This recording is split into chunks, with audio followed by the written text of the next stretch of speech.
Hello, basketball people, we have news. Let's go to more news about the Golden State Warriors. I ask you to give a thumbs up and subscribe to my channel, as I am a Warriors fan. The Golden State Warriors are one huge trade away from contender status.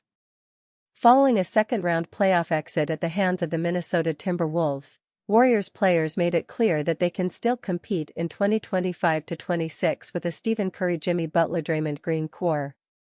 But Golden State needs more. The Western Conference is loaded, and Curry, Butler, and Green are all past their prime. But the Warriors have always looked for ways to remain competitive in the Curry era, and that's not stopping yet. Rumors are swirling that Golden State's front office, led by GM Mike Dunleavy Jr., is eyeing a transformative move to pair a superstar with Stephen Curry and reignite title hopes. Speculation has intensified around Milwaukee Bucks two-time MVP Giannis Antetokounmpo, whose future with the Bucks remains uncertain amid whispers of a possible trade request. Could the Greek Freak be wearing a Warriors uniform in October? The Bucks would demand a king's ransom for their franchise cornerstone. Golden State would have to part with all of their young talent and at least 2 first-round picks. A potential package would include Jonathan Kuminga, sign-and-trade, Brandon Podziemski, Buddy Hield, Moses Moody, and unprotected first-rounders from 2031 and 2029. This haul would give Milwaukee a blend of immediate contributors and long-term assets while stripping the Warriors of any and all depth. A newfound Golden State core of Curry, Giannis, Butler, and Draymond would be incredibly exciting, and perhaps the Warriors could piece together scraps to fill out the roster, but from a depth standpoint, it's ominous, especially with teams like the Oklahoma City Thunder boasting excellent benches. Ultimately, a Giannis to Warriors outcome is improbable. The San Antonio Spurs could easily outbid Golden State for Giannis if a sweepstakes ensued. The Houston Rockets, armed with Jalen Green, Jabari Smith Jr., and multiple top 10 draft picks, could also craft a superior package. Something crazy would have to happen for the Warriors to land Giannis, such as Antetokounmpo demanding a trade specifically to Golden State. Former Golden State Warriors star wants the team to keep young free agent beyond 2025. The Golden State Warriors have to decide on Jonathan Kuminga's future with the team this summer. The 22-year-old swingman will hit restricted free agency and could explore a move to join a different team. Despite the mixed opinions by fans, former Golden State Warriors guard Baron Davis believes the team should give Kuminga another chance by keeping him and continuing to develop him. "We saw in the playoffs he's someone that they need in addition to Jimmy," Davis said about Kuminga via DJ Siddiqui of Basketball Insiders. "We'll see what happens this offseason, but Kuminga could be an integral piece coming back. There's a need and a place, and he's ready to take that next step. I thought these playoffs gave him a good opportunity to showcase his skills. I like Kuminga's game and I think if he comes at that level that they need him to be at, he's ultimately another one of those key pieces that could potentially put them over the hump," he added. Golden State Warriors news: Baron Davis recommends the team to upgrade frontcourt depth. In the same interview, Baron Davis urged the Golden State Warriors to improve their frontcourt depth, which has been exposed by the Houston Rockets and the Minnesota Timberwolves this postseason. "Their ceiling is really kind of the move that they make in the offseason to upgrade themselves athletically right in the front court," Davis explained. "I personally think they need some front-court athleticism to compete in the West with Nikola Jokic, Naz Reid and people like that. They needed some help, I would definitely say, rebounding. Steve Kerr said it himself. Draymond Green at the 5 the majority of the season kind of wore him out. I saw similar things. If they can get some support, that would really help," he added. Draymond Green has honest admission on Warriors' playoff loss. Golden State Warriors duo Draymond Green and Stephen Curry have seen everything the NBA has to offer alongside one another. Both players helped lead the franchise, alongside Klay Thompson, to 4 NBA titles. Despite their older age, in NBA standards, they are both at the core of the Warriors' current squad. Behind Curry and Green, with the addition of Jimmy Butler, Golden State remains in a position to compete for another banner before a new era arrives in the Bay Area. Green, in particular, was a finalist to win the NBA Defensive Player of the Year, while also making the all-defensive first team. While Green might not be the same player he was nearly a decade ago, he remains highly productive for the Warriors. Some things never change, however. As the Steve Kerr-led squad saw a second-round exit to the Minnesota Timberwolves, Green still managed to receive 5 technicals in the span of 12 playoff games. Green would have gotten a 1-game suspension had he gotten 2 more technicals during the playoff run. During an appearance with Jimmy Kimmel, Green had words about his 5 technicals. "I went into the playoffs like, I'm not getting any techs. I had 5 in 3 games. You only get 7 for the playoffs. Thank God lost," Green claimed. While Green is being satirical, he isn't all that wrong. The Warriors forward, with 2 more series, would have likely served a 1-game suspension. The 4-time All-Star isn't actually happy that they lost in the playoffs, though. He's simply cracking a joke about his technicals. Evidently, Golden State will be in a similar position to compete in the playoffs next season behind the play of Green, Curry and Butler, though roster changes are needed. Draymond Green names his top 5 greatest defenders of all time, includes himself. Golden State Warriors forward Draymond Green has established himself as one of the premier defensive players in the modern era.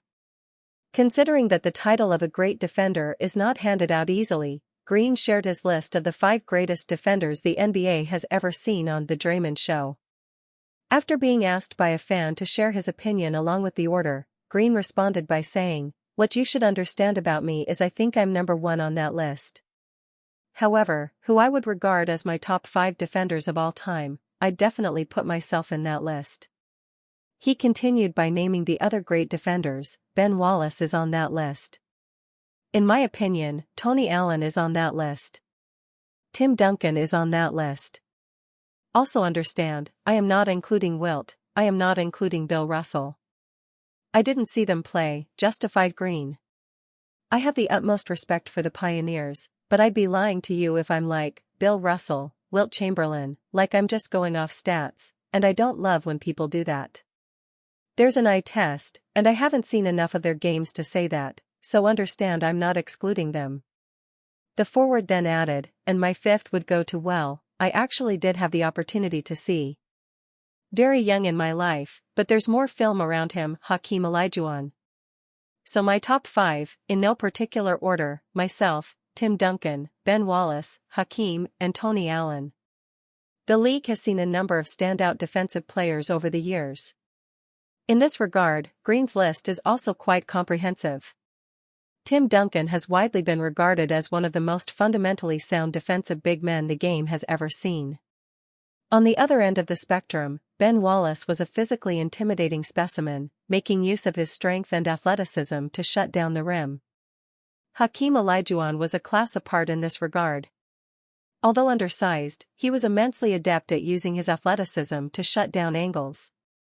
His success with the Houston Rockets yielded multiple championships, while also securing 3 block titles and 9x All-Defensive Team selections. Tony Allen was the prime example of the modern defender. His toughness and physicality formed the identity of the Memphis Grizzlies' grit and grind persona. After enjoying title success with Boston, Allen joined the Grizzlies to form one of the toughest units in the league. With 6 all-defensive team selections, he was a legitimate defensive force. At this point, Green mentioning himself comes as no shock. However, his support for himself is not misplaced. The Warriors forward has been a pivotal element in dictating success for Golden State through their title era. His defensive contributions were also recognized by the league, leading to him being named the DPOY in the 2016-17 season. What is most impressive in this context is Green's longevity.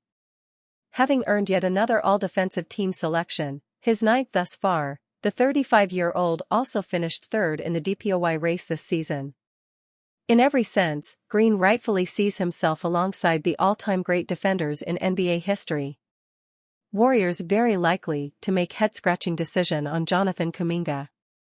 The Golden State Warriors enter the 2025 offseason with a clear need to improve their roster. Steve Kerr's team has solid depth, but lacks a legitimate big man and some additional ball handling off the bench. However, before Mike Dunleavy Jr. can begin upgrading the current rotation, he must deal with Jonathan Kuminga's impending free agency.